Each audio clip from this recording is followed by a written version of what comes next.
Join me as I dive into the world of scrap metal in 2025 and see if I can turn trash into cash. The idea of making a fortune from scrap metal might sound like a pipe dream, but what if I told you it's a very real opportunity waiting to be seized? As we look ahead to 2025, the demand for recycled metals is only going to increase, driven by industries like construction, manufacturing, and technology. This growing demand creates a lucrative chance for individuals to get in on the action and turn what others might consider worthless into a valuable commodity. One of the biggest misconceptions about scrap metal recycling is that it's an industry dominated by big corporations and industrial-scale operations. While it's true that large companies play a significant role, the reality is that individuals can also carve out a profitable niche for themselves. However, getting started can be daunting, especially for those who don't know where to begin. Many people assume that you need a lot of capital or specialized equipment to get started,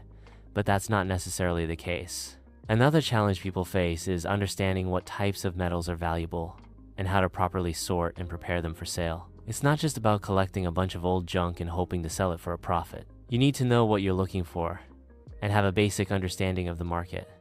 Without this knowledge, it's easy to get discouraged and give up. Some individuals also worry that the market for scrap metal will be flooded, making it impossible to make a profit. While it's true that the market can fluctuate, the demand for scrap metal is consistently high, and, with the right strategy, it's possible to make a significant income. It's also worth noting that many communities have regulations and programs in place to support recycling efforts, which can be a valuable resource for those looking to get involved. The types of scrap metals that can be collected and sold are surprisingly diverse. From copper and aluminum to steel and brass, there's a wide range of materials that can be turned into cash. Copper, in particular, is highly sought after for its conductivity and durability, making it one of the most valuable scrap metals on the market. Aluminum is another popular choice, with applications in everything from aerospace to construction. The market values of these metals can vary depending on a range of factors, including supply and demand,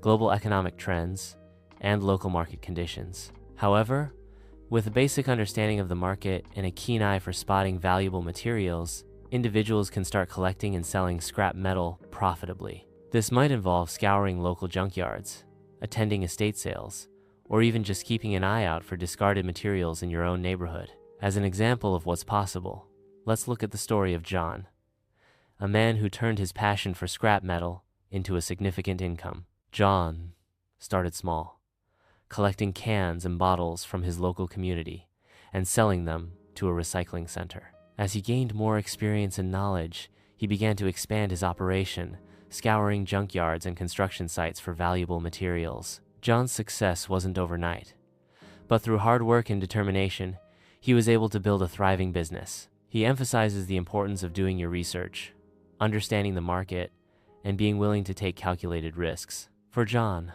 the turning point came when he discovered a local demolition site that was being cleared out, and he was able to negotiate a deal to collect the scrap metal. John's story is a compelling example of how scrap metal can be turned into a lucrative opportunity. By taking actionable steps and being willing to learn, individuals can replicate his success and start building their own profitable scrap metal business. In conclusion, the potential for profit in scrap metal is real, and with the right knowledge and strategy, individuals can get in on the action. It's not just about collecting old junk, it's about understanding the market, identifying valuable materials, and taking calculated risks. If you've had any experiences with scrap metal, whether it's a success story or a cautionary tale, I'd love to hear about it in the comments below. And if you're interested in exploring other investment opportunities, be sure to check out my video on 5 underrated investment strategies for 2025.